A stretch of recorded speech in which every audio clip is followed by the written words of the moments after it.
open up the champagne. Pop. It's my house, come on, turn it up. Hear a knock on the door and the night begins. Cause we've done this before, so you come on in. Chair Shot Reality on WrestleZone.com. You can also go to our YouTube channel, youtube.com/CSR Wrestling. Josh Eisenberg, I am Justin LaBar. Headline-filled week, Josh, and we start off with Daniel Bryan, who they have pulled him from Access, and he was advertised to be at some live events in April, and that's not going to happen.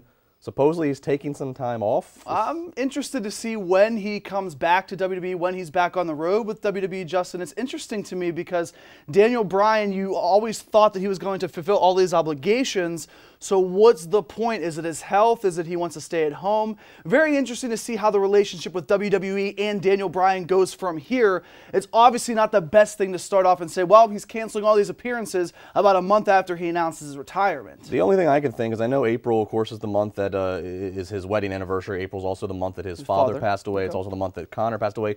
But you would think that if he was going to take that time off anyways, they would have never scheduled him for these events. And it's random. It's just last second, last minute. I think there's more to this. There's more to this that nobody's telling us. But also something that happened this past week, Hulk Hogan awarded $140 million as Gawker released a minute sex tape. I mean, you could take the zero off of that and give me that money. I'd be fine with that. You? $140 million. Just for a minute of a sex tape. $140 million.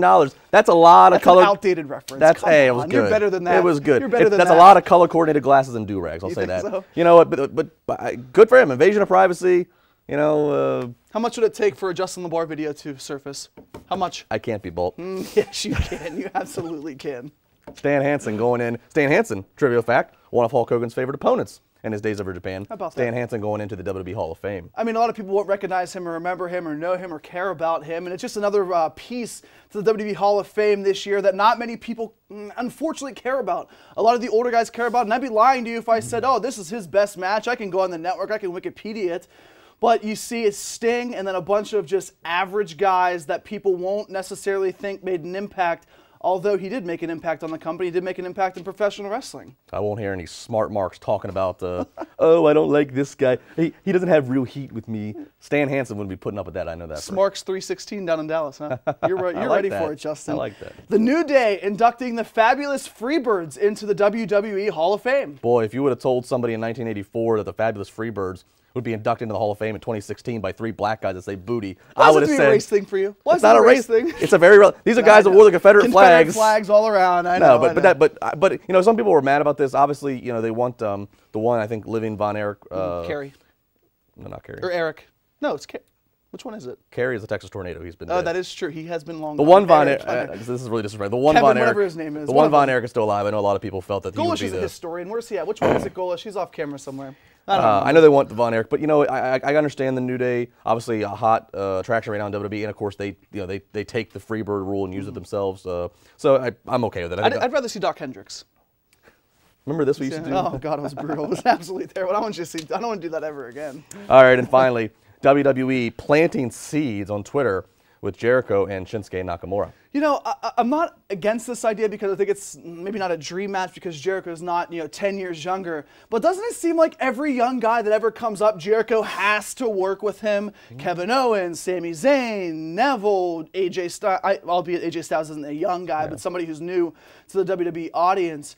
I find it interesting that they immediately put him in a tour of Japan with Chris Jericho, a guy who apparently, like I said, is getting all these young feuds out of the way because in a few years, Jericho's going to call it quits, and he could be one of the only guys that said, well, I worked with Stone Cold, The Rock, I worked with Nakamura, Styles. I mean, all of this list of Chris Jericho opponents is unbelievable. What I do find interesting, the fact they're trying to, shoot it real on Twitter, is obviously is that if they are trying to set something up for when they go to Japan in the summertime, is over there in Japan, I mean, they do treat pro wrestling a lot more like a legitimate sport, the way it's covered, the media attention. So I do think it's a pretty simple but smart idea to try to build some real, some shoot heat, so to speak, animosity, even though it is all a storyline. I think it's good, though. And Jericho, of course, has history over in Japan, so it's two charismatic figures. Yeah, and I will say this, the one thing about Nakamura's debut. I'm obviously super excited about seeing him in WWE and NXT in Dallas.